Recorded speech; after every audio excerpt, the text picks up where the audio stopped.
شمشیر بے نیام حضرت خالد بن ولید part number 130 اپنا اسلامک اسٹوڈیو۔ ناظرین، حضرت خالد بن ولید اجنادین میں 7 روز رہے۔ انہوں نے اپنے سالاروں سے کہا کہ دشمن کو کہیں سستانے اور دم لینے کی مہلت نہ دو، اسے اتنی مہلت نہ دو کہ وہ اپنی بکھری ہوئی جمعیت کو اکٹھا کر سکے۔ اس اصول کے تحت دمشق کی طرف ان کا کوچ بہت تیز تھا۔ انہوں نے اپنے جاسوس پہلے بھیج دیے تھے۔ ناظرین، اب خالد نے جاسوسی کا نظام مزید بہتر بنا دیا تھا۔ وہ اس حقیقت کو نظر انداز نہیں کر سکتے تھے کہ قیصر روم کی سلطنت بہت وسیع ہے اور اس کے مطابق اس کی فوج بھی زیادہ ہے اور برتر بھی۔ ایسی فوج پر غلبہ پانے کے لیے اس کے احوال و کوائف کا قبل از وقت معلوم کرنا ضروری تھا، اور اتنا ہی ضروری ان علاقوں کے خد و خال کا جاننا تھا جہاں جہاں اس کی فوج کے دستے موجود تھے۔ ان کی نقل و حرکت کے متعلق قبل از وقت معلومات حاصل کرنا بھی سود مند تھا۔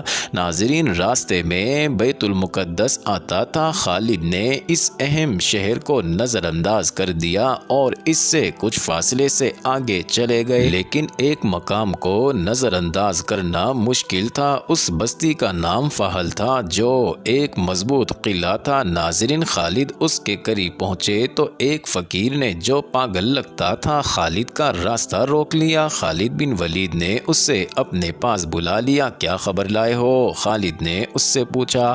ناظرین، وہ خالد کا جاسوس تھا۔ اس بستی کا نام فحل ہے۔ جاسوس نے کہا، آپ دیکھ رہے ہیں یہ قلعہ ہے، اس کے اندر فوج ہے، باہر کچھ بھی نہیں۔ رومیوں سے ہماری جہاں کہیں بھی ٹکر ہوگی، اس قلعے سے رومیوں کو کمک اور دیگر مدد ملے گی۔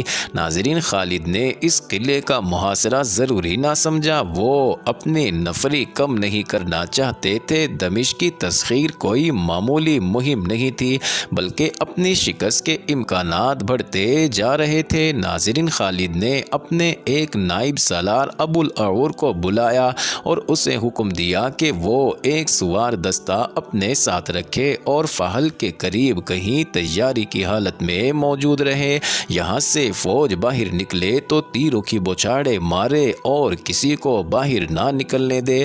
ناظرین، خالد وہاں رکے نہیں۔ ابو العور نے ایک سوار دستہ وہاں روک لیا اور اس قلعہ بند بستی کے جتنے دروازے تھے ان سب کے سامنے سوار متعین کر دیے۔ سواروں کو گھوڑے سے اترنے کی اور محدود سے فاصلے تک گھومنے پھرنے کی اجازت دے دی گئی۔ خالد کی فوج، جس کی تعداد 32,000 سے کم ہو گئی تھی، بظاہر بے ترتیب قافلے کی صورت میں دمشق کی جانب جا رہی تھی، لیکن اس کے ہر دستے کو اپنے فرائض کا علم تھا۔ ان میں ہراول دستہ بھی تھا اور ان میں عقب اور پہلوؤں کے حفاظتی دستے بھی تھے، اور یہ تمام دستے چکنے ہو کر چلے جا رہے تھے۔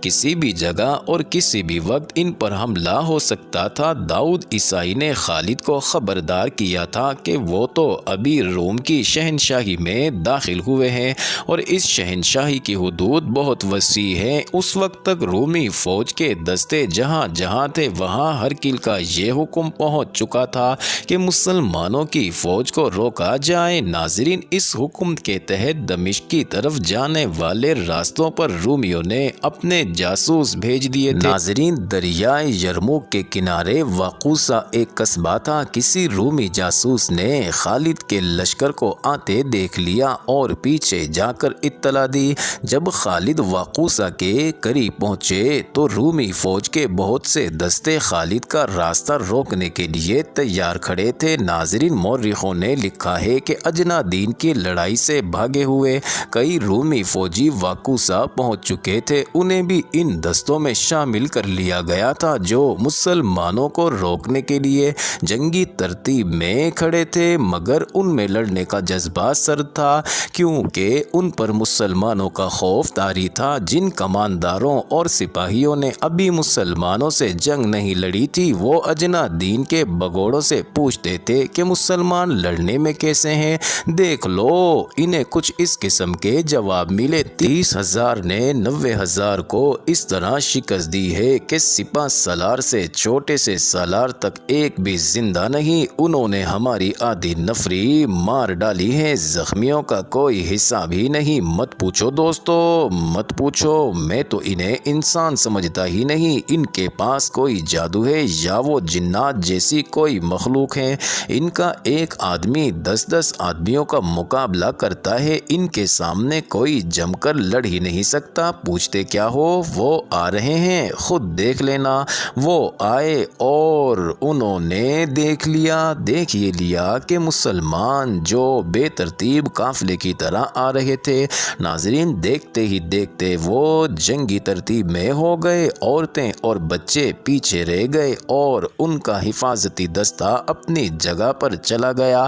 خالد اپنے محافظوں وغیرہ کے ساتھ آگے ہو گئے اور دونوں فوجیں آمنے سامنے آ گئی۔ ناظرین، پہلے بیان ہو چکا ہے کہ خالد کی جنگی چالوں کا اور مجاہدین کو لڑانے کا انداز ایسا تھا کہ دشمن بوکھلا جاتا، پھر مسلمانوں کے حملے کی شدت سے دشمن کے سپاہیوں پر خوف طاری ہو جاتا تھا۔ ان میں سے جو سپاہی بھاگ نکلتے تھے وہ جہاں جاتے اس خوف کو اپنے ساتھ لے جاتے اور فوج میں پھیلاتے تھے، یہ ثابت کرنے کے لیے کہ وہ بلا وجہ نہیں بھاگے۔ وہ اس خوف کو مبالغے سے اور ایسے طریقے سے بیان کرتے کہ سننے والے یہ سمجھ لیتے کہ مسلمانوں میں کوئی مافوق الفطرت قوت ہے۔ اس طرح خالد نے دشمن پر ایک نفسیاتی اثر ڈال رکھا تھا جو ہر میدان میں ان کے کام آتا تھا۔ ناظرین، یہ قوت مافوق الفطرت ہی تھی جو عقیدے کی سچائی،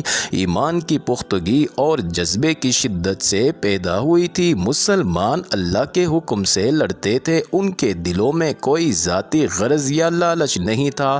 واقوسہ کے میدان میں جب رومی مسلمانوں کے مقابلے میں آئے تو ان کے انداز میں جوش و خروش تھا اور جارحیت بھی شدید نظر آتی تھی، لیکن خالد نے جب حملہ کیا تو رومیوں میں لڑنے کا جذبہ اتنا شدید نہ تھا جتنا ہونا چاہیے تھا۔ ناظرین، خالد نے سامنے سے حملہ کیا اور دونوں پہلوؤں کے کچھ دستوں کو پھیلا کر اس حکم کے ساتھ آگے بڑھایا کہ دشمن کے پہلوؤں کی طرف جا کر حملہ کریں۔ ناظرین، مورخوں کے مطابق رومی سامنے سے حملے کو روکنے کے لیے ایسی صورت اختیار کر بیٹھے کہ اپنے پہلوؤں کو نہ دیکھ سکے۔ ان پر جب دائیں اور بائیں سے بھی حملہ ہوا اور ان کے دائیں بائیں کے دستے مسلمانوں کے دباؤ سے اندر کو سکڑنے اور سمٹنے لگے تو وہ گھبرا گئے اور ان پر وہ خوف طاری ہو گیا جو خالد کے نام سے منسوب تھا۔ ناظرین، اس خوف نے رومیوں کے پاؤں اکھاڑ دیے۔ ان رومی دستوں کے لیے حکم یہ تھا کہ وہ مسلمانوں کو زیادہ سے زیادہ دنوں تک روکے رکھیں۔ وجہ یہ تھی کہ دمشق میں جو رومی فوج تھی اس میں دوسری جگہوں سے دستے بھیج کر اضافہ کیا جا رہا تھا۔ ہرقل اس کوشش میں تھا کہ اس کے یہ دستے مسلمانوں سے پہلے دمشق پہنچ جائے۔ ناظرین، اس کے لیے ضروری تھا کہ واقوسہ میں مسلمانوں کی فوج کو روک لیا جاتا اور ایسی لڑائی لڑی جاتی جو طول پکڑ جاتی۔ ایسی لڑائی کے طور طریقے مختلف ہوتے ہیں۔ خالد نے رومیوں کو کچھ سوچنے کی مہلت ہی نہ دی۔ رومی بے شمار لاشیں اور زخمی میدان میں چھوڑ کر بھاگ گئے۔ خالد وہاں اتنا ہی رکے کہ اپنے شہیدوں کا جنازہ پڑھ کر دفن کیا، زخمیوں کو ساتھ لیا اور مال غنیمت اکٹھا کیا اور چل پڑے۔ ناظرین، یہ اگست سن 634 سن عیسوی کا تیسرا ہفتہ جمادی الاخر سن 13 ہجری تھا۔ شہنشاہ ہرقل انطاکیہ جا پہنچا اور وہاں اپنا ہیڈ کوارٹر بنا لیا۔ ہم سے انطاکیہ کو روانہ ہونے سے پہلے اس نے دمشق کی رومی فوج کے سالار و توما، ہربیس اور عزازیر کو پیغام بھیج دیا تھا کہ وہ فوراً انطاکیہ پہنچے۔ ناظرین، ہرقل کے پہنچتے ہی تینوں سالار انطاکیہ پہنچ گئے۔ کیا تم نے سن لیا ہے کہ تمہارے سالار وردان اور کبکلار بھی مارے جا چکے ہیں؟ شہنشاہ ہرقل نے ان سے پوچھا، کیا تم بھی قیصر روم کی عظمت کو ذہن سے اتار دو گے؟ کیا تمہاری نظروں میں بھی صلیب کا تقدس ختم ہو چکا ہے؟ مسلمان ابھی تو ہمارے سامنے آئے ہی نہیں۔ سالار توما نے کہا، ہمیں ابھی نہ آپ نے آزمایا ہے نہ مسلمانوں نے، انہیں آنے دے، میں آپ کی بیٹی کے آگے شرمسار نہیں ہوں گا۔ ناظرین، توما شہنشاہ ہرقل کا داماد تھا اور وہ دمشق کا سپہ سالار سالار تھا بڑا پکا مذہبی آدمی تھا اور اپنے مذہب عیسائیت کے فروغ اور تحفظ کے لیے سرگرم رہتا تھا۔ توما ہرکل نے اسے کہا، تم مذہب میں اتنے مگن رہتے ہو کہ دمشق کے دفاع کی طرف پوری توجہ نہیں دے رہے۔ میں تو یہ سمجھتا ہوں کہ مذہب نہ رہا تو دمشق بھی نہیں رہے گا۔ توما نے کہا، کیا آپ نہیں جانتے کہ مسلمانوں کے خلاف جنگ بھی مذہب میں شامل ہے؟